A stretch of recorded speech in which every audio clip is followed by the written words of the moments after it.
Bom, turma, boa tarde. Aliás, boa noite, né? 6h13, né? Hoje, dia 11 de abril de 2022. Então, vamos dar início à nossa aula de ética e legislação profissional.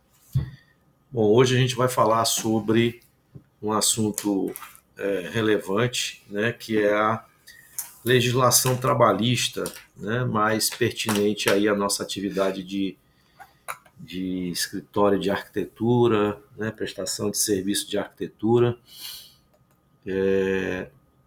Deixa eu compartilhar essa tela aqui com vocês.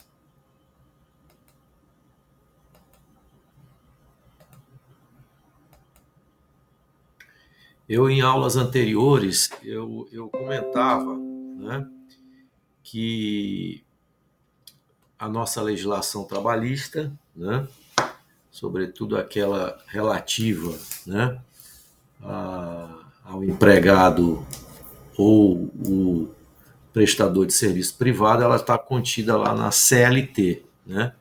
Consolidação das Leis do Trabalho, né? Que é uma reunião, né, de diversas leis, diferentemente de um código, né, civil, código tributário, um código comercial, um código de defesa do consumidor, que existe, né, uma certa ordenação, um certo regramento para você apresentar, né, a lei específica. Né? Numa CLT, você tem uma reunião de diversas leis sem necessariamente você ter uma ordem, né? Ou uma estruturação, né? De início, meio e fim. Tá? Então, é uma reunião. E hoje a gente vai falar um pouquinho sobre ela, sobre algumas leis. Né? Então, exatamente aí que a gente acabou de dar essa explicação sobre CLT, né? Vocês sabem o que é, então, a sigla CLT. As nossas relações de trabalho, né, aqui no Brasil, elas são regidas exatamente pela Constituição Federal, que é a nossa lei maior, né? Se eu pudesse representar todo o ordenamento jurídico, né, do nosso direito no Brasil, numa figura geométrica, né, nós teríamos lá no alto, né, de uma possível pirâmide a Constituição. Né, e tudo que está abaixo da Constituição é o que a gente chama de leis infraconstitucionais. Nenhuma lei infra ela pode ir de encontro ao texto, né, de que reza lá a Constituição. Tá? E, além da Constituição, nós temos a consolidação das leis do trabalho, que foi a que eu explicitei agora há pouco, né? O que significa essa siglazinha CLT, né? E por uma legislação específica que trata diferenciadamente, né, o funcionário público, né, que é o chamado Estatuto do Servidor, dependendo da esfera em que ele esteja contido. Então, se eu sou servidor federal, eu tenho o Estatuto do Servidor Federal. Se eu sou servidor da Prefeitura de Teresina, né, e tiver um Estatuto do Servidor Municipal, eu vou estar, então, né, submetido aí às leis do Estatuto do Servidor Municipal. Né? Bom, o arquiteto, né, como a gente viu, ele aí na aula anterior e na outra, né, ele pode exercer atividade profissional tanto como empregador, ou seja, contratando, né, aí funcionários, ou como empregado. Né? Esse hífenzinho aí não existe, né? Não sei nem por que ele apareceu. Né? Então, ou como empregado assalariado. Né? E no setor, tanto do setor público como no setor privado. Né? Veja algumas informações importantes, que é o que a gente vai ver agora. Né? Primeira coisa é a gente entender o que a gente chama de seletistas. Né? Seletistas são aqueles que estão submetidos à CLT. Tá? E aí, no caso de empresas privadas, não necessariamente todo mundo que é trabalha em empresa pública, ele vai ser submetido ao Estatuto do Servidor. Eu vou dar um exemplo bem claro aqui, Caixa Econômica. Caixa Econômica é uma empresa pública, tá? Dentro da Caixa Econômica nós temos funcionários chamados seletistas e temos funcionários chamados estatutários, né? Banco do Brasil. Banco do Brasil é uma sociedade de economia mista, né? Ele tem capital privado e tem capital público, né? 51%, se eu salvo engano, é capital público, 49% é capital privado, tá? Lá no Banco do Brasil, salvo engano, todos os funcionários, acho que quase todos os funcionários são seletistas. Na Caixa Econômica eu tenho uns e outros, ou seja, eu tenho seletistas e tenho estatutários, que são aqueles que são submetidos, né, ao Estatuto do Servidor. Mas vamos voltar aqui à questão do seletista, né, que é o que a gente está falando, tá? Então, ó, no caso das empresas privadas, os empregados eles vão ser sempre seletistas, tá? No caso de empresa privada, não há de se falar em Estatuto do Servidor, tá? Então, eles são regidos pela CLT. Já nas empresas de economia mista, né? Aí, como eu falei, o caso do Banco do Brasil, né? Eu tenho capital, né, público ou capital aí do Estado, iniciativa privada, os empregados contratados também são seletistas, mas na empresa de economia mista também é admissível que nós tenhamos funcionários públicos, ou seja, funcionários que são regidos pelo Estatuto do Servidor, né, específico. Tá? E os direitos e deveres dos empregados da empresa são fixados no contrato e na carteira de trabalho. Tá? O contrato de trabalho, pessoal, a gente assina, né, no momento da nossa admissão. Tá? Normalmente as empresas elas fazem um contrato de experiência, né, de 45 dias, renovável por mais 45 dias. Tá? E a partir daí, né, ou você é demitido ou você, né, é efetivado. Tá? No caso dos funcionários públicos, normalmente esse período que eles chamam de probatório, ele pode ser de até 3 anos. Isso vai depender de cada empresa. Tá? E carteira de trabalho, antigamente, ela era física. Né? Quer dizer, ainda existe a carteira física. Tá? Mas hoje nós temos a carteira digital. Né?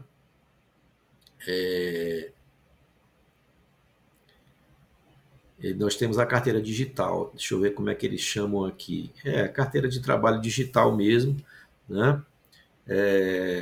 A gente baixa o aplicativo, né?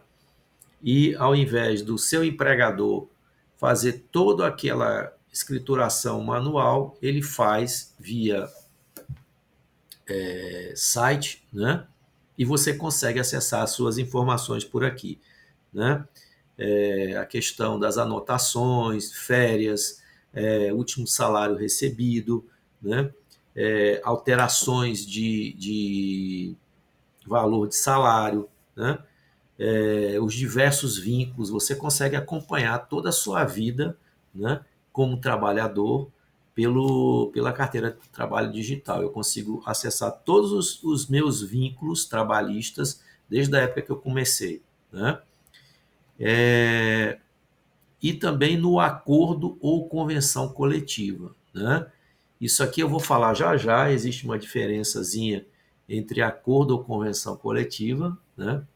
Quando não há litígio, né? Ele tem um nome, quando há litígio, ele às vezes vai ser decidido lá no TRT, né? Ou na Justiça Federal, dependendo de que tipo de empregado você é. Não vou falar agora, porque eu vou falar daqui a pouquinho, tá? Bom, o empregado assalariado, então, como eu disse, né? Ele vai assinar um contrato de trabalho em duas vias, né? Uma via da empresa e outra via é sua, tá? E dessa forma, então, se estabelecem alguns, ele está chamando aí de pacto, né? Mas normalmente esse pacto é quase um contrato de adesão, não dá para se discutir muito, né? É igual aquele, quando a gente chama contrato de adesão, é aquele contrato que já vem já todo preparado, ou você aceita ou você não aceita. Existem contratos que a gente discute cláusulas, né? Não é o caso de um contrato de trabalho. Você não vai entrar numa determinada empresa e vai dizer que aceita isso ou não aceita aquilo. Normalmente a empresa ela tem lá, né, as suas, né, regras, tá? E o trabalhador, quando ele é admitido, ele aceita, né, aquelas regras que são padrão praticamente para todos os empregados, salvo alguns cargos específicos, tá? Então a gente assina em duas vias, firmando assim um pacto entre a empresa e o profissional.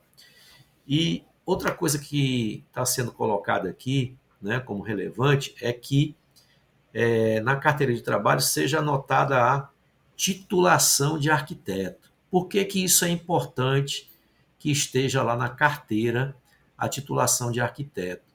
Vocês fizeram um trabalho aí sobre salário mínimo profissional e vocês viram que o profissional da arquitetura ele tem um piso salarial mínimo, né? E por isso a importância de se colocar, né, a titulação de arquiteto, porque você pode exigir que seja pago, né, o salário, né, é o piso da categoria de arquiteto. Né?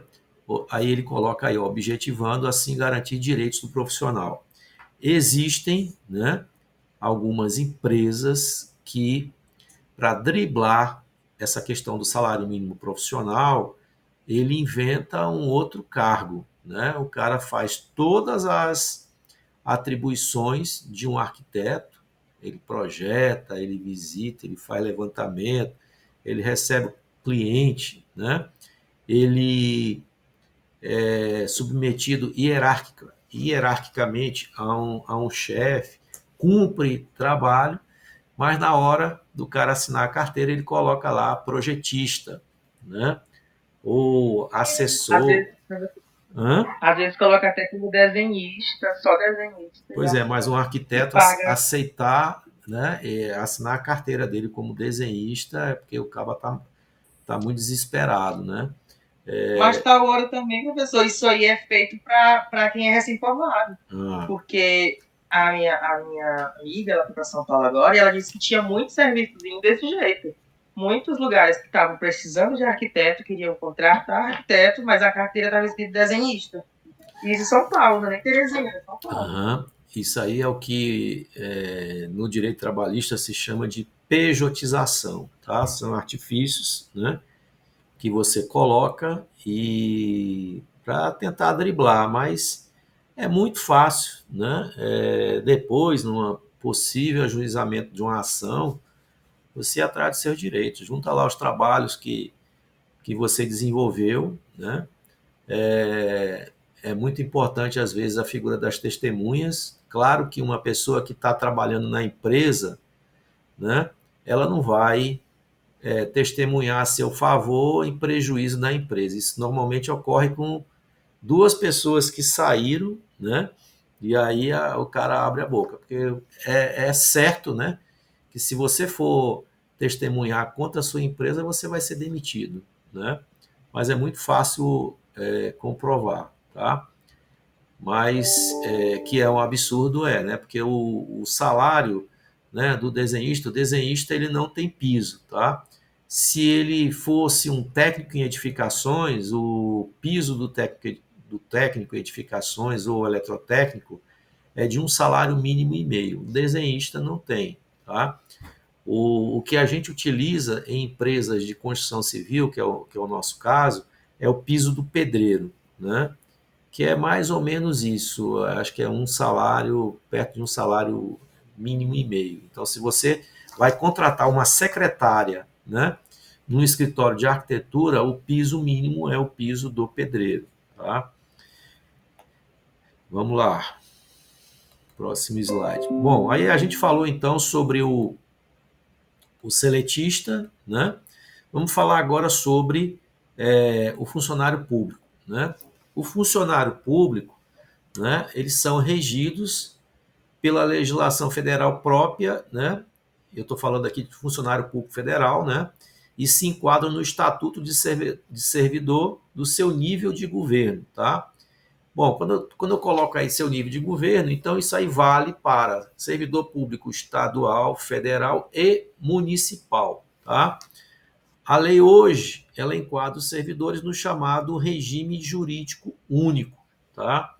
Então, esses caras que estão aí no regime jurídico único, né, sendo servidor público, ele tem algumas regras que são diferentes do seletista. Exemplo, o servidor público ele não tem FGTS, né, porém ele tem estabilidade, que o governo está querendo acabar com essa estabilidade, né, porque diz que isso aí é uma faca de dois gumes, o cara não está suscetível, né, a demissão, aquela coisa da estabilidade, ele tem a estabilidade, e aí então isso aí prejudica muito a eficiência, né, desse trabalhador. Tá? Bom, com relação ao aumento salarial, é diferente, né, do trabalhador da iniciativa privada. Tá? Aumento salarial e benefícios são concedidos pelo Poder Executivo ou Legislativo através de decretos e lei. Para vocês terem uma ideia, eu não tenho aumento desde 2017. Por quê? Porque depende da iniciativa, né, do presidente da República fazer um projeto de lei aumentando o funcionalismo público. Vocês sabem que o funcionalismo público existe funcionário público e existe funcionário público, né? Existe o cara que ganha igual o ministro do STF, mas tem um funcionário público que é muito mal remunerado, tá? E qualquer aumento, né, ele é feito de forma linear. Então, o cara dá 10%, uma coisa é o cara ganhar R$ 1.000, R$ 1.100 por mês e ganhar 10% de aumento. Outra coisa é o cara ganhar 49 mil e ter 10% de aumento. Tá? Então, o que está acontecendo nos últimos anos é que esses aumentos eles sejam por categoria. Né? Quem chora mais tem tido, né, melhores aumentos, né? Foi dado aí aumento para o pessoal da infraestrutura, normalmente para o pessoal do judiciário, né? O pessoal que está do lado do cabo da faca, né? O pessoal de salários mais baixos não tem e de menos importância, né? Que para cada governo, não estou fazendo nenhuma crítica política aqui, mas para cada governo existe algumas prioridades, né, em termos de categoria, né? Então, agora, né,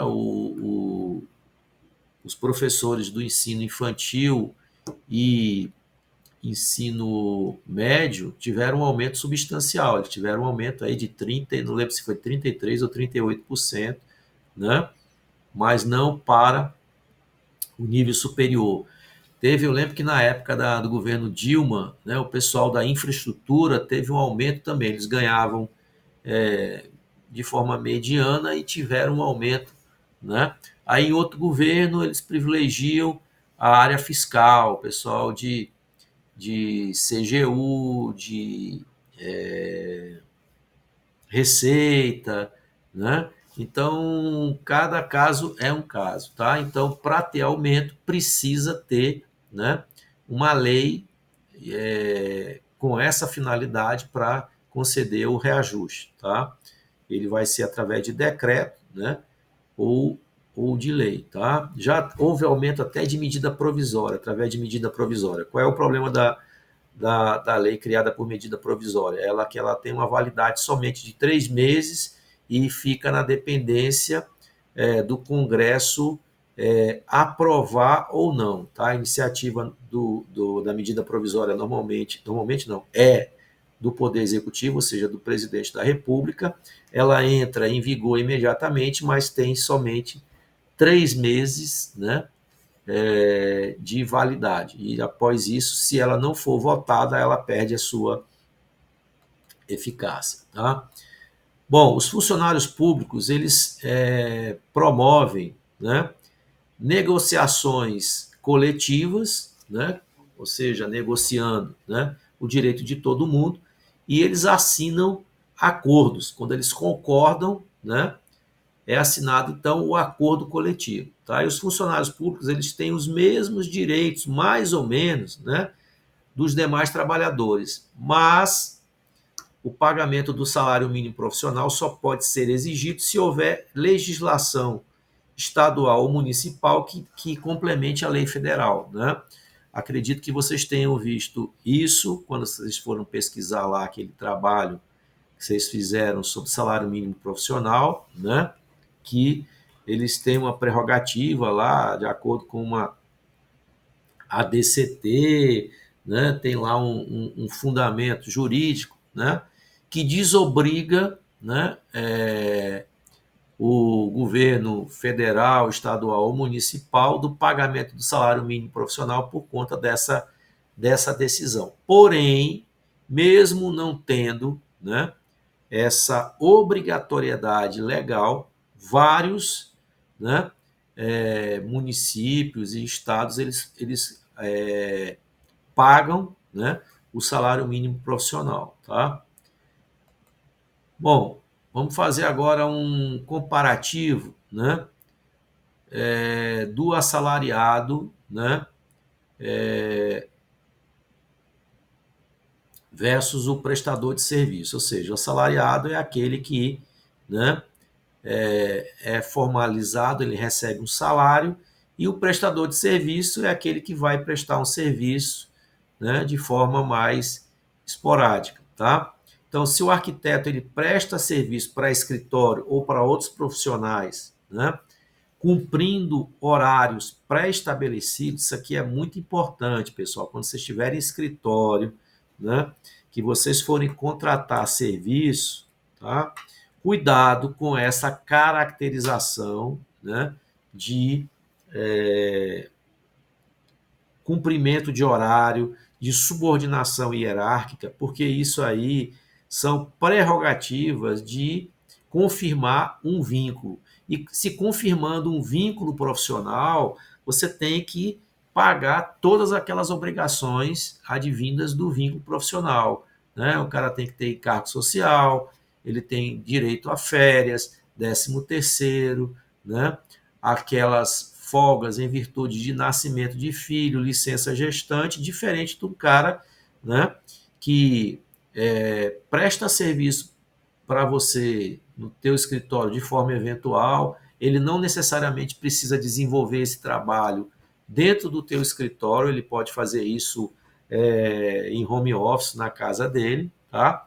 Mas a partir do momento em que ele recebe ordem, que ele cumpre horário, isso, né, é uma caracterização de uma relação, né, com vínculo, é uma relação, como está dito aí, ó, assalariada, mesmo não existindo um contrato. Tá? Então, se reunindo as provas, às vezes os juízes eles concedem e aí você tem que pagar, né, tudo aquilo que é relativo, né, a um trabalhador que tem uma carteira assinada. Então a gente precisa ter muito cuidado, né, para não se lascar. Tá?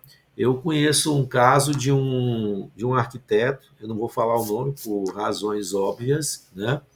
Ele concedia que um desenhista que usava as instalações dele para fazer maquete eletrônica usasse lá o escritório dele, às vezes prestava serviço para ele, como também prestava serviço para outros escritórios, né? Usava a internet, lá o ar-condicionado, o espaço, tá?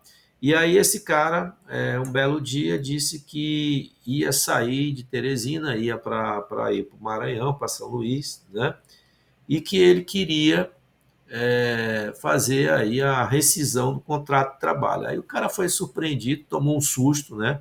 Que afinal de contas não era empregado dele, ocupava o espaço, né? E ele disse: Não, rapaz, você não é meu funcionário, não. Não, rapaz, não sei o que, ficou aquela confusão. Ele ajuizou uma ação, ele que eu digo, o desenhista, ajuizou uma ação, né? ir lá na audiência de conciliação para que a coisa não andasse. Eles fizeram um acordo.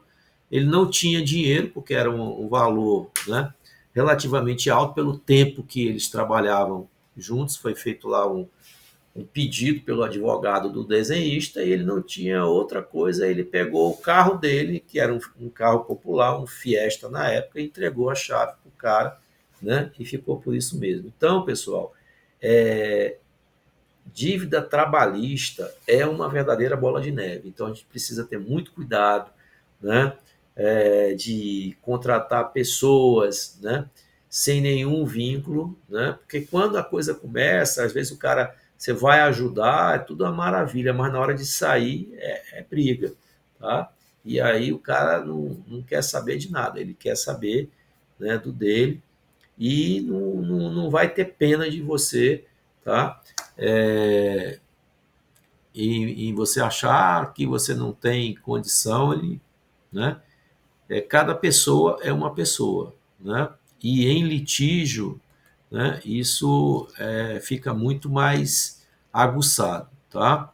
Então, olha, é o que está dito aqui, ó. Cabe ao empregado recursos judiciais, né, quando acontecer essas coisas, que você recebe ordem, né, ou vencimento fixo, tá? A relação ela é caracterizada como assalariada, tá? Mesmo que não exista um contrato, ou seja, não assinaram sua carteira, você não assinou lá o contrato, tá? E aí reúne as provas, né? Ajuiza uma ação e vai para a audiência, tá? Na audiência você vai mostrar essas provas, você pode levar testemunha, né? Que é uma outra pessoa lá do escritório que confirma, né, na frente do juiz que você realmente trabalhava, que você chegava a tal hora, saía a tal hora, né? Que você obedecia, né? Era subordinado a uma determinada pessoa. Então essa caracterização ela, né, ela oficializa de certa forma, né, essa relação, né, de vínculo empregatício, né? Bom, o profissional contratante, tá? Que no caso é a empresa, né? Você seria o contratado, tá? O contratante ele responde pelo pagamento dos benefícios do arquiteto contratado e pelas obrigações fiscais e previdenciárias. Para vocês terem uma ideia, se você paga R$ 1.000 para uma pessoa, você pode calcular em torno aí de 120%, tá? A título de encargos sociais, tá? Aí dentro desses encargos sociais vai ter o 13º, o FGTS, férias, né? PIS, COFINS, tem uma parafernália, um penduricalho de coisas que a gente paga para um empregado, tá? Enorme, tá? É pouco para quem recebe, mas muito para quem paga, tá? Então, esse cara que você paga 1.000, ele vai te custar, na verdade, 2.200 para a empresa, né? Ou para o arquiteto, tá? E aí ele está dizendo, olha, o profissional contratante responde pelo pagamento dos benefícios do arquiteto contratado, pelas obrigações fiscais e previdenciárias, inclusive com o comprometimento de seus bens patrimoniais. O que significa isso, pessoal? Significa que na impossibilidade da empresa poder arcar, né, com aquela dívida, dependendo das cotas que você tem, né, na, na sociedade, você arca com seus bens pessoais, né, até o limite do seu capital. Professor, não entendi nada. O que você está dizendo? Vamos supor que eu tenha aqui uma empresa de arquitetura com um de vocês aí da turma, tá? Nós abrimos uma empresa com R$ 100.000, tá? Abrimos um escritório de arquitetura com R$ 100.000. Eu tenho 50% das cotas e você tem 50% das cotas, ou seja, como se eu tivesse 50.000 na empresa e você tivesse 50.000. Vamos supor que um determinado funcionário nosso, né, entrou com uma dívida trabalhista, tá? ganhou em primeira, segunda e apelou até lá para a terceira instância, lá para o Tribunal Superior do Trabalho, ele ganhou e o valor total da execução seja de R$ 100.000. Chegou lá, né, oficial de justiça, para o cumprimento da execução, a empresa não tem como pagar isso aí. Tá? O que acontece? Os sócios dessa empresa, cada um tem um percentual, né, nas cotas, né, eu estou falando numa empresa de cotas por responsabilidade limitada, cada um, nesse exemplo que eu dei, tem 50% do capital. Ou seja, o Ricardo ele tem 50%, ele garante com o próprio patrimônio até R$ 50.000. Então, se a empresa não tiver, eu é que vou ter que, né, arcar aí. Eu não tenho dinheiro, mas eu tenho um terreno lá em Parnaíba, eu tenho um terreno aí no interior, eu vou dar esse terreno, vou dar um outro bem qualquer, ou dinheiro, tá? Então, a importância dessas cotas, por isso que o nome é cotas por responsabilidade limitada, tá? É que os sócios garantem com o seu próprio patrimônio para, né, honrar compromissos dessa pessoa jurídica, tá? É o que está dito aqui. Entendido, pessoal? Vocês entenderam a importância da gente ter uma empresa por cota de responsabilidade limitada, tá? Isso não ocorre com todo tipo de empresa, tá? Uma empresa individual. Oi. Oi, você perguntou alguma coisa? Não, só disse que estava entendido. Ah, certo. Uma empresa individual é mais complicada. Por quê? Porque os bens pessoais, eles se confundem com os bens da empresa, tá? E aí essa fundição de patrimônio da empresa com o patrimônio pessoal é complicado, tá? Você não tem aquela blindagem, tá? Então, num possível problema, né, financeiro vai entrar no teu patrimônio, tá? Então, a vantagem da empresa por cotas de responsabilidade limitada é que a sua responsabilidade fica limitado ao valor do seu capital naquela empresa. Se eu tenho só 10% numa empresa dessa de 100 mil, eu vou responder com o meu patrimônio pessoal até só os R$ 10.000, que corresponde a 10% do capital que eu tenho. Tá? Então, as empresas por cota de responsabilidade limitada são as preferidas da maioria das pessoas que querem abrir empresas. É mais fácil, não tem aquele limite alto que eu falei da Eireli, que é uma empresa individual, porém com cota de responsabilidade limitada, né? Aí as pessoas preferem arranjar um outro sócio, né? E abrem uma empresa com R$ 10.000. Se vocês quiserem, vocês podem abrir uma empresa de arquitetura com 5 mil, com 10 mil, né? Tudo bem. Só que uma empresa com capital social tão pequenininho dessa forma, vocês vão ter problema, por exemplo, para conseguir crédito, né? Vocês vão num banco, aí vão querer um cheque especial, vão querer um cartão de crédito, né? O fato de vocês terem pouco capital social é um impeditivo para que vocês tenham crédito, né? E a gente precisa de crédito, pessoal, para tocar o negócio. Você precisa ter capital de giro, às vezes você não recebeu, né, o dinheiro lá do teu cliente, né? Precisa chegar no final do mês e pagar lá teus funcionários, você lança a mão, né, de um CDC, de um cheque especial, de um cartão de crédito, alguma coisa, tá? É complicado. Você quer comprar um plotter, você quer comprar um veículo, tá? É importante a gente ter crédito. Pois não, Henrique, pode falar. Professor, onde é que fica esse dinheiro armazenado? Esse dinheiro tem que ficar na empresa ou ele fica num banco Não, isolado e é o meu capital que eu não posso mexer? na verdade, você não precisa casar isso num banco, tá? É o que ele chama de integralização do capital. É como se cada um garantisse aquele valor, tá? Não necessariamente você precisa abrir uma conta e depositar esse dinheiro lá. Significa que você vai honrar, né, aquele valor, tá? Não Entendi. precisa você ter esse montante e depositar numa conta, certo? Não sei se eu respondi aí a sua pergunta. Mais ou menos. É porque eu queria saber se esse dinheiro ficava parado. Simplesmente a minha palavra de garantir ele já é o suficiente. Eu tenho que provar que aquele dinheiro pode sair da minha mão. Normalmente, basta se fazer um documento. Normalmente, quem faz isso é um contador ou um advogado, né? E cada um entra ali com um determinado valor, né? Tá? Por exemplo, a minha empresa, o capital social da minha empresa é R$ 200.000. Há muito tempo já aqui. Eu participava de licitação grande e eu precisava. Eu nunca tive que casar esse dinheiro numa conta, tá?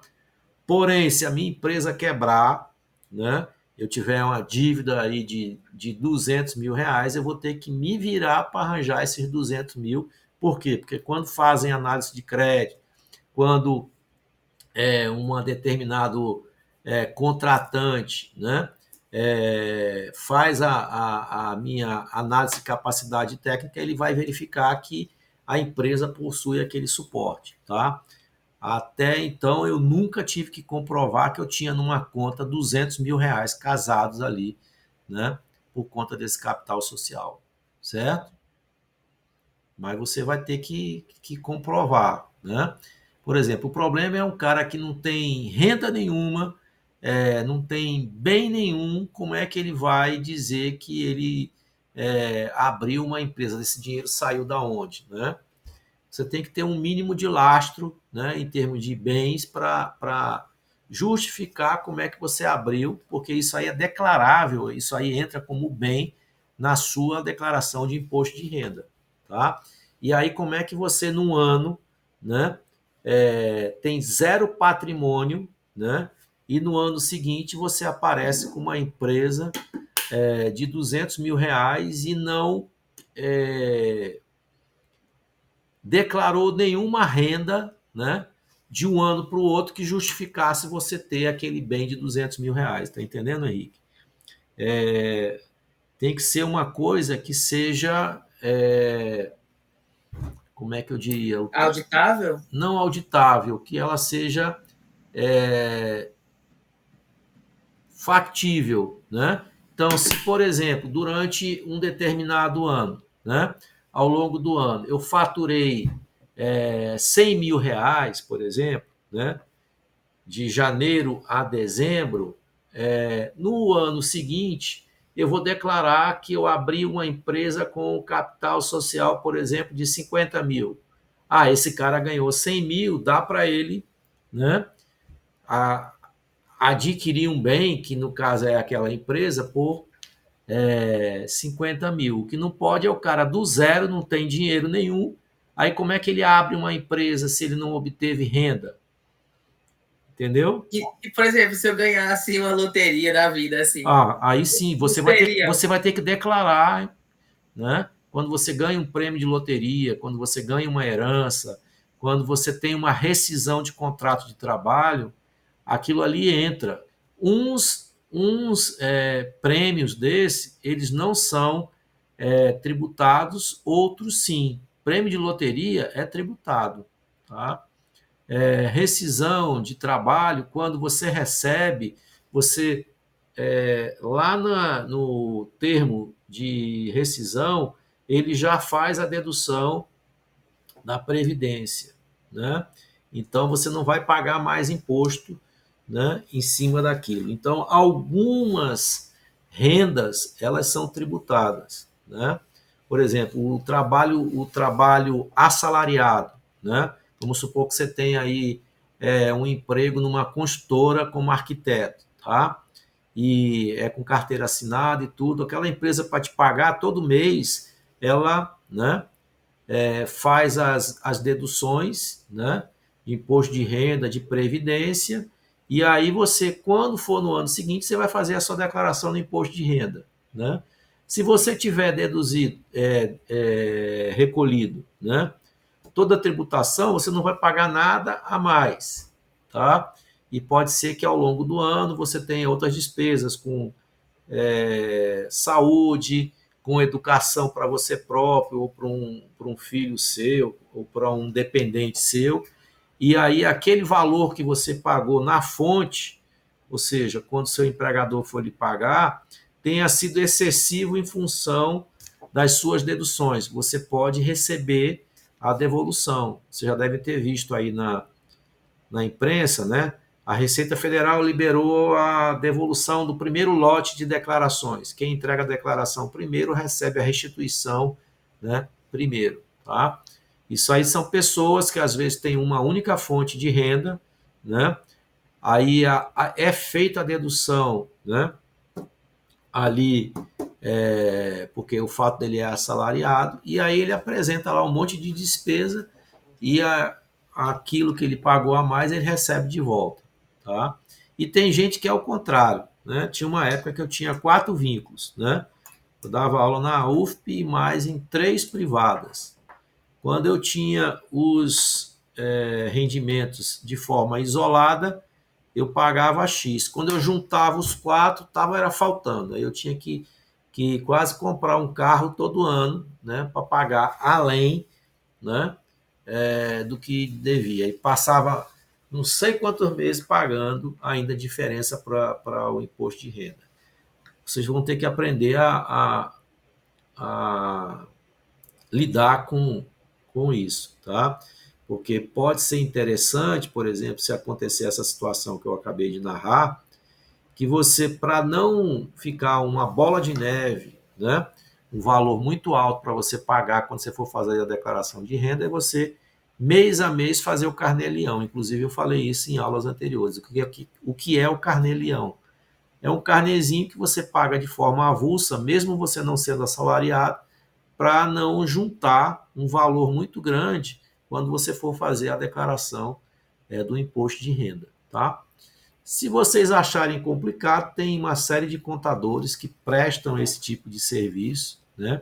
Eu sempre fiz minha declaração, desde quando eu tinha um vínculo só até depois. É bom porque a gente fica mais esperto com relação àquilo que é dedutível e o que não é dedutível. Por exemplo, despesas médicas, você praticamente deduz 100% do que você paga.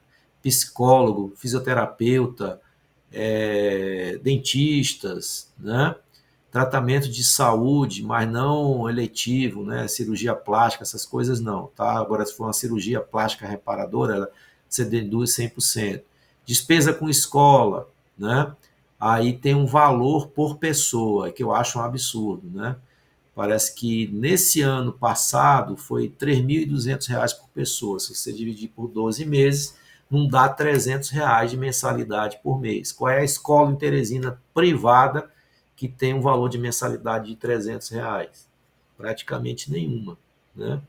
Uma faculdade privada, hoje o mínimo que eu acho que se paga num curso de arquitetura é R$ 1.200. Como é que você vai deduzir somente 3.200?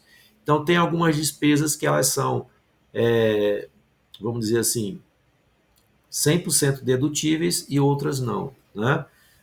O nosso serviço, né, prestação de serviço de arquitetura, para um cara que pega uma nota com nossa, não é um serviço dedutível, porém ele declara porque ele coloca lá pagamentos efetuados. Ele pode querer declarar tudo que ele pagou ao longo do ano. Tá? Mas o que é mais comum é as pessoas declararem em suas declarações aqueles pagamentos que são dedutíveis. Então, eu paguei uma escola, vou declarar que paguei uma escola. Né?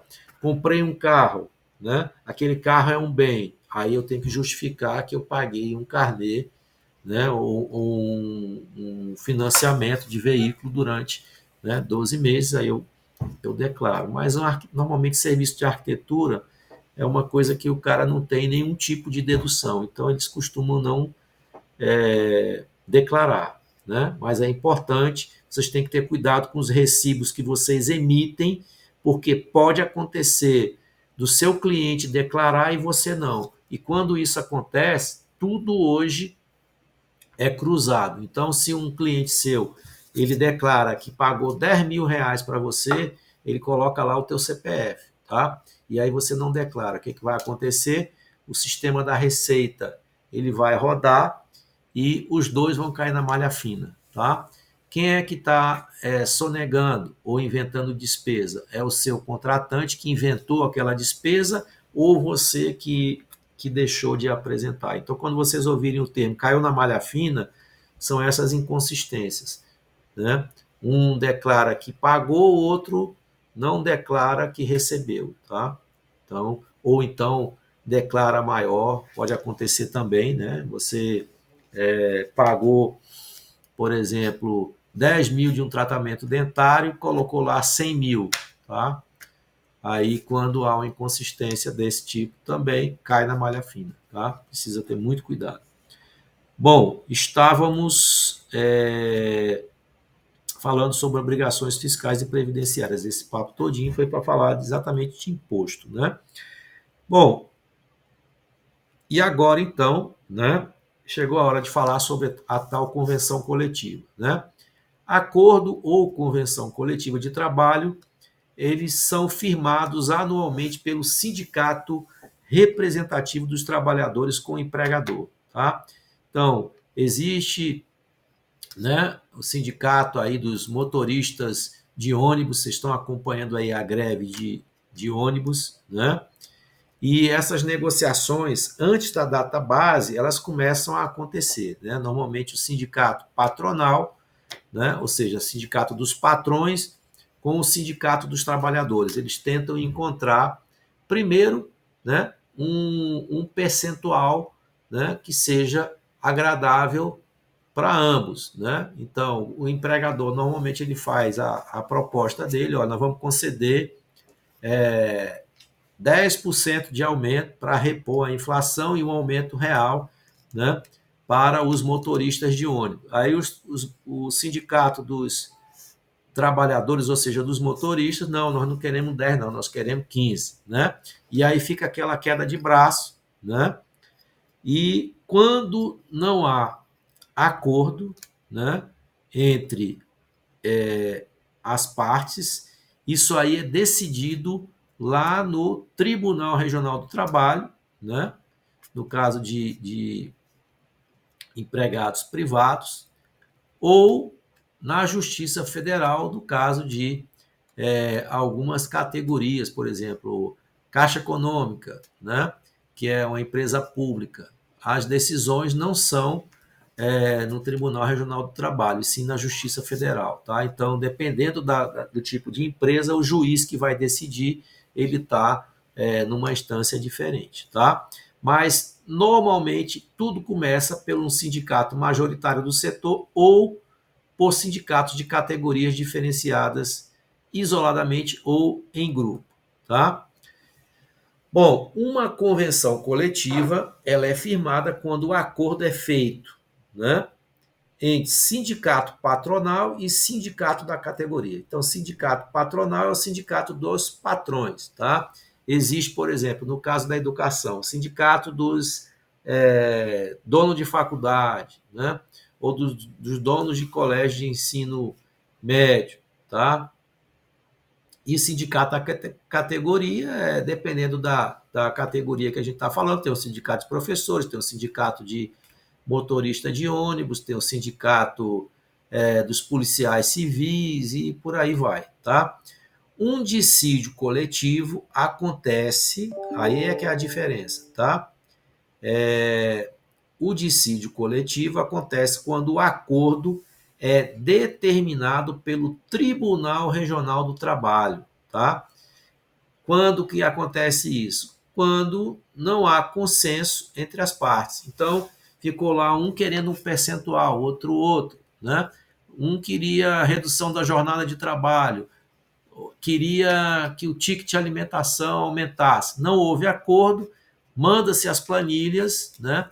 E o juiz vai decidir, e às vezes o juiz, ele inclusive fixa uma multa por descumprimento, porque normalmente essas categorias não entram em acordo, elas entram em greve, né? Que é como está o caso do nosso transporte público, né? E aí, para evitar, né, que a população fique prejudicada, o juiz fixa uma multa diária, né? eu vi, eu acho que foi sexta-feira, o juiz dando uma decisão de uma multa de, acho que era 50 mil por dia, caso as empresas não colocassem 80% da frota na rua, tinha um negócio nesse sentido, né? Então, olha, caso não haja consenso entre as partes, até a data base. Data base normalmente é um mês, né, no ano em que é fixado, né, a data para acontecerem esses reajustes, tá? Então, data base é a data determinada para iniciar a vigência dos acordos, convenções ou dissídio coletivo. Então, acordo ou convenção coletiva acontece quando há o consenso entre as partes. E o dissídio, né, quando isso ocorre na esfera judicial. Tá? Os arquitetos, né, normalmente não têm uma convenção coletiva própria da categoria. Nós não somos uma categoria que tem uma quantidade razoável de profissionais, que tem essa força para brigar, tá? Aí pelos nossos direitos. Mas nós, às vezes, estamos trabalhando dentro de um órgão. Somos arquitetos, por exemplo, lá do Tribunal de Justiça do Piauí, somos arquitetos, por exemplo, que trabalham na Caixa Econômica Federal, somos arquitetos que trabalhamos dentro do Banco do Brasil. Então, normalmente os sindicatos, eles brigam, né, para uma categoria maior, mas nós, pelo fato de desempenharmos uma função, né, dentro de uma instituição que tem uma categoria forte, nós temos os mesmos reajustes, né, daquela categoria. Tá? Eu acho que, inclusive, isso vai falar aqui na frente. Olha.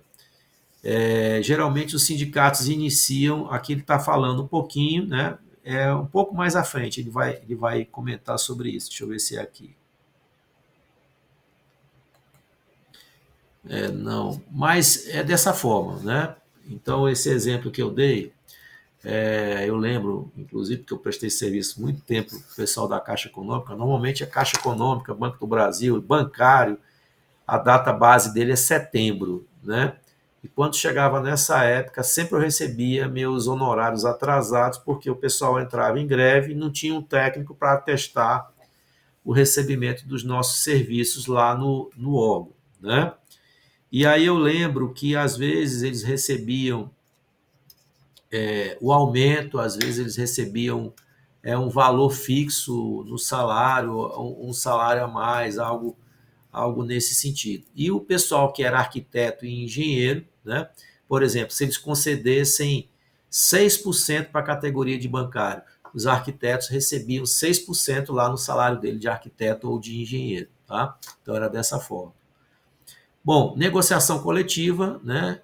Como é que ela acontece? Tá? Geralmente os sindicatos, eles iniciam as negociações coletivas convocando uma assembleia extraordinária. Então eles chamam todos os trabalhadores, né?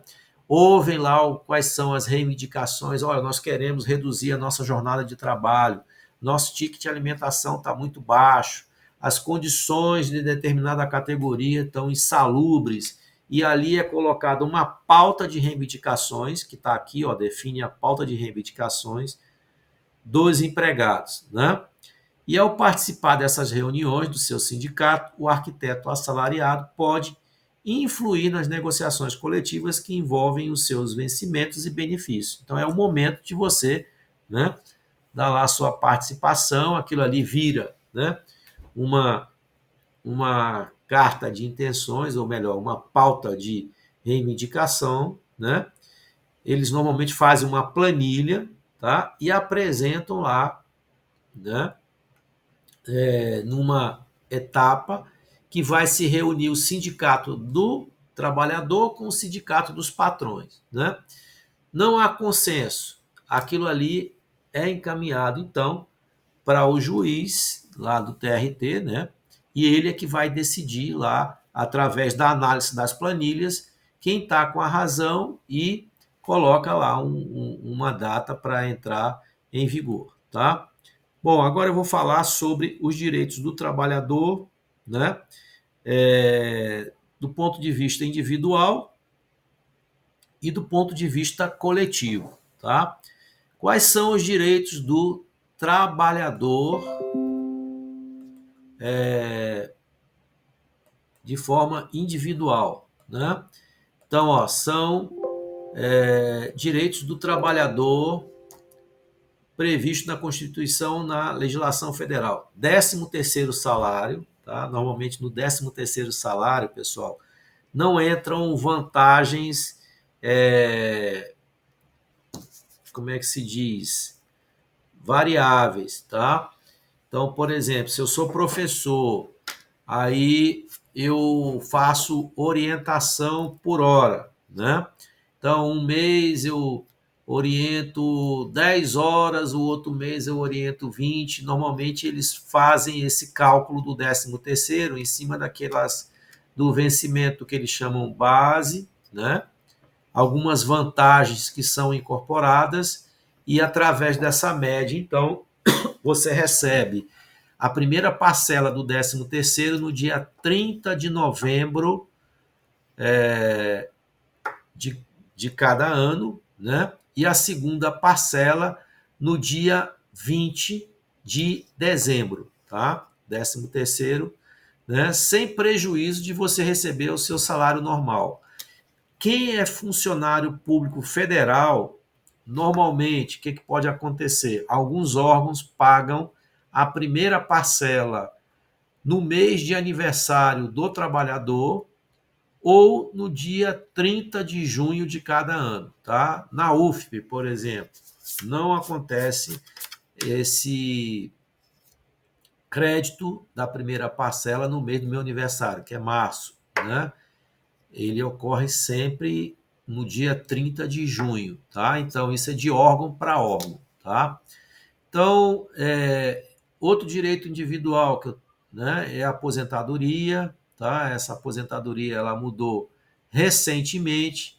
Para quem estava próximo de se aposentar, eles criaram uma norma de transição, né? Porque não é justo, o cara faltava um ano para se aposentar, entra em vigor uma nova lei e o cara agora vai ter que esperar não sei quantos anos. Então, ele cria uma regra, né, transitória e depois, né, entra em vigor mesmo, né, na Vera. Tá? Vocês aí que não começaram a contribuir, a maioria aí não começou a contribuir, né, vocês vão demorar aí um tempinho para se aposentar, né? Pelo menos aí uns 40 e poucos anos, tá? Porque na medida em que a população vai aumentando, né, a sua expectativa de vida, né, e existem, né, muitas pessoas que foram beneficiadas com a aposentadoria muito cedo, tá? E isso aí é um problema para o regime da Previdência, né? Porque o cara se aposenta cedo, vai viver muito e ela vai ter que pagar muito tempo. O ideal para eles é o quê? O cara terminou, né, ali aquele período dele de trabalho, ele passar pouco tempo, morre e ele vai, né? Ali o órgão vai pagar, a Previdência vai pagar ali poucos anos, mas se o cara se aposenta aos 55 anos de idade e vai viver até 75, 80 anos, ela vai pagar, né, 25, 30 anos de benefício para esse trabalhador. Então, na medida em que a expectativa de vida for aumentando, tá, esse tempo, né, de contribuição ele também vai aumentar, né, porque eles querem que a gente pague mais e receba menos, claro, né? Temos direito ao FGTS, tá? FGTS é para empregado seletista, tá? Empregado, né? Ou melhor dizendo, servidor público não tem direito a fundo de garantia por tempo de serviço. Então, eu na UFP tenho direito a 13º salário, tenho direito à aposentadoria, mas não tenho direito a FGTS, tá? Também, como servidor público, eu não tenho direito a 40% sobre o FGTS em caso de demissão sem justa causa. Então, por exemplo, o meu empregador, né, trabalha aí numa determinada construtora, me demitiu, eu não fiz nada para para que isso fosse possível, né, eu recebo em cima, né, do valor que eu tenho depositado na minha conta do FGTS, que é controlado pela Caixa Econômica, tá? Inclusive existe um aplicativo, né, que você controla mês a mês para ver se o seu empregador depositou. Quando ele deposita em atraso, tem um valor de multa. Tá? Então, vamos supor que você trabalhou 20 anos numa determinada empresa e tem lá depositado 100 mil reais. Tá? Na hipótese desse cara te demitir, ele vai autorizar a liberação dessa conta e vai ter que pagar 40% em cima do saldo, né, dos depósitos atualizados que você tem naquela conta. Então, se você tem 40 mil, aliás, desculpe, se você tem 100 mil, o seu empregador vai ter que pagar uma multa rescisória de 40%. Tá? Isso aí é uma forma que foi encontrada na legislação trabalhista para evitar, né, as demissões. Então o empregador pensa duas vezes quando vai demitir um funcionário. O fato, né, dele não ter a mesma estabilidade que o servidor público, isso aí não deixa de ser uma forma de criar essa estabilidade. Por quê? Porque vai ser um cara caro para se demitir. Né? Na medida em que ele vai ficando antigo, tá? Ele vai ficando caro para se demitir. Porém, né, isso pode ser também um fator de que force as empresas a não deixar o funcionário ficar muito antigo, né? Porque na medida em que ele vai ficando antigo, ele vai ficando mais caro. Tá? As empresas, elas dão participação nos lucros, né? Existem algumas faculdades que eu dava aula, né, que todo mês de fevereiro, de março, né, quando eles faziam lá o balanço, em cima dos lucros que eles obtiveram no exercício do ano anterior, eles davam um percentual entre todos os empregados, né, da companhia. Tá? Nós temos direito também à jornada de trabalho de 44 horas semanais. Tá? Normalmente, aqui na nossa região, o pessoal trabalha de segunda a sexta, 8 horas, e sábado, 4 horas. Tá? É muito comum no eixo Rio-São Paulo se trabalhar 8 horas de segunda a quinta. Não, na verdade, acho que é de segunda a quinta o cara trabalha 9 horas, né? E na sexta parece que 8 horas na sexta. Aí dá certo a conta, né? Exatamente para não trabalhar no sábado. Então, isso aqui é de empresa para empresa, mas que no total a jornada de trabalho, né, tenha 44 horas. E eu vi uma notícia recente, na semana passada, né? Deixa eu pegar ela aqui. Espera aí. Trabalhar mais de 6 horas por dia pode atrapalhar a produtividade e capacidade de concentração. Já pensou se isso aí virasse lei, né? Que não pudesse trabalhar, né, mais do que 6 horas por dia, né? É muito comum na Europa, né? O pessoal, eu fiz intercâmbio para fora um tempo, né? E lá na Inglaterra o pessoal começa a trabalhar às 9 horas da manhã, né? Claro que não é trabalhador braçal, né? É o pessoal de repartição, de profissional liberal, né? E 4 ou 5 horas, né, eles têm, aí eles saem, tá? Então é uma jornada bem menor do que a nossa, né? Aqui nós temos essa jornada aí esticada, né? Mas eu não vi nada nesse sentido aí de que isso esteja sendo estudado aí, a redução, né, de jornada, não. Algumas categorias, né, elas têm uma jornada menor, tá? Normalmente são atividades insalubres. No caso de professoras, eu acho que do ensino infantil, tem alguma coisa aí que tem um redutor, tá? Mas a maioria dos trabalhadores, a jornada é de 44 horas, tá? Ainda falando sobre direitos individuais, né? A licença maternidade, né?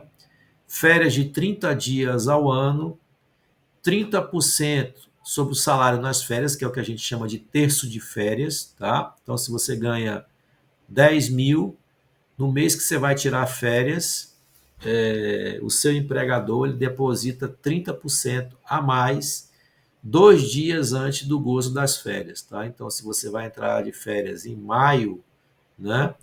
2 dias antes de iniciar o seu período de férias, o empregador tem que depositar lá na sua conta o salário antecipado de maio acrescido de 30%, tá? E outra coisa é que a sua hora extra ela deve ter um valor de 50% a mais do que o valor da hora normal e de 100% nos finais de semana, ou seja, nos dias de descanso remunerado. Então, você trabalha numa construtora, num escritório de projetos, e aí lá o seu chefe pediu que você fosse lá no domingo, o dia do seu descanso, para vocês terminarem um projeto. Então, se você ganha, por exemplo, R$ 50, né, na semana normal, se você for convocado para trabalhar, né, no domingo, lá no dia do seu descanso remunerado, essa hora vai ter que ser R$ 100, tá? É isso que está colocado aí. Então, esses são os direitos individuais e agora eu vou falar dos direitos coletivos, né? Ou seja, aquele que vale para todo mundo, tá? Que estão previstos na Constituição e na legislação federal. Primeira coisa, sindicato único na base territorial. Então, não pode existir, por exemplo, no estado do Piauí, 2 sindicatos de arquitetos do estado do Piauí, só pode ter um, né? Temos direito também à classificação como categoria diferenciada, tá? Então, o arquiteto é uma categoria diferenciada, o engenheiro, tá? E etc. Temos direito de greve, tá? Isso aqui é um direito, né? Mas existem algumas aí categorias que eu acho que são categorias de extrema relevância, salvo engano, é policial, tem algumas categorias aí que tem alguma restrição, eu não sei explicar agora para vocês de forma, mas a maioria possui esse direito de greve. Temos o piso salarial, ou seja, aquele valor que não pode ninguém ganhar abaixo, e temos também o salário mínimo profissional, né, que vocês já viram lá naquele primeiro trabalho que vocês realizaram, né, aquela primeira avaliação. E por último, aí, o último direito coletivo é a data base, que eu já expliquei para vocês que data base, né, é aquele mês do ano onde você tem lá o teu reajuste ou né, onde você vai ter aí a correção, né, é um nomezinho, né, teve aquela perda, né, em função da desvalorização da moeda e tudo, aí ele faz a recomposição salarial, né? E a negociação coletiva, que nós também já explicamos, né, que é o momento que sindicato patronal junta com o sindicato, né, dos trabalhadores e tentam entrar em acordo. Não entrando em acordo, isso vai para o Tribunal Regional do Trabalho, na maioria das vezes. Existem casos que vai para a Justiça Federal, no caso das empresas públicas, tá? E aí, então, o juiz, né, ele vai dar uma decisão com o valor, né, percentual ou as vantagens que aquela categoria vai ter direito. Bom, pessoal, o que eu queria dizer para vocês hoje com relação à legislação trabalhista, o principal é isso, tá? Queria saber se ficou claro, se vocês têm alguma dúvida em tudo que a gente falou aqui, né? Porque esse assunto ele é extremamente importante tanto para você como empregado como empregador, tá? Às vezes a gente aprende isso aí meio que na tora, assim, na porrada, né? Com ajuizamento de ação, né? Eu já tive alguns problemas na empresa tanto de uma forma como de outra, tanto como empregado como empregador. Tá?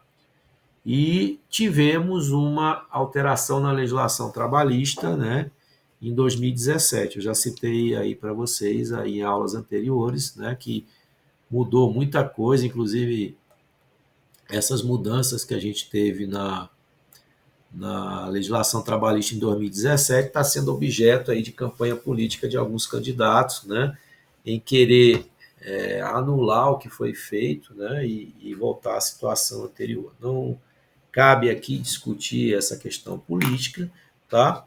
Mas ela, de certa forma, flexibilizou, né, tirou um pouco da rigidez e acompanhou aí o que acontece, por exemplo, em trabalhadores na Europa e nos Estados Unidos, né, que tem um contrato de trabalho mais flexível, com possibilidade de jornadas, né, mais diferentes, algumas garantias trabalhistas menos onerosas para o empregador, né, sob a justificativa de que isso aí aqueceria, né, uma maior contratação de trabalhadores. Tá? Eu não tenho uma opinião formada sobre o assunto, né, mas vejo como um assunto meio complicado a gente abrir mão de certos direitos que a gente conquistou ao longo de muito tempo. Né?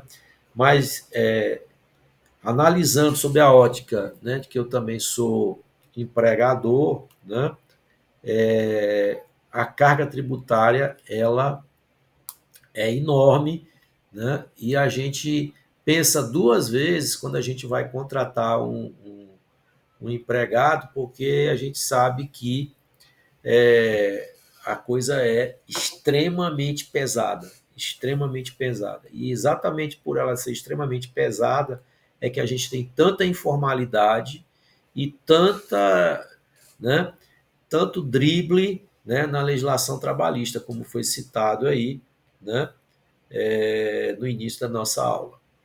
Bom, pessoal, alguma dúvida sobre tudo que nós falamos aqui? Deixa eu ver aqui o nosso chat se tem alguma coisa aqui.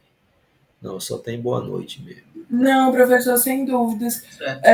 Eu queria saber da questão das notas, se já tem alguma previsão. Não, ainda não. Tá bom, obrigada. Andressa, ainda não corrigi, tá? Eu passei aí praticamente 2 semanas aí correndo de um lado para outro no interior. Viajei esse Piauí de norte a sul. Eu fui de Parnaíba a Bom Jesus, para vocês terem uma ideia, de 2 semanas para cá, né? E aí eu tô assim meio que sobrecarregado, com muita coisa acumulada, não tive tempo, né? E essa semana começam as bancas de TFG2, né? As bancas intermediárias. Então, Verdade. Tudo bem, tá professor. bom, mas em breve, né? Porque nosso semestre termina agora em maio, né? Certo? Exato. Tá bom? Então, mas dentro em breve eu publico, tá? Então, se não tivermos aí mais nenhuma dúvida, eu vou encerrar aqui, tá?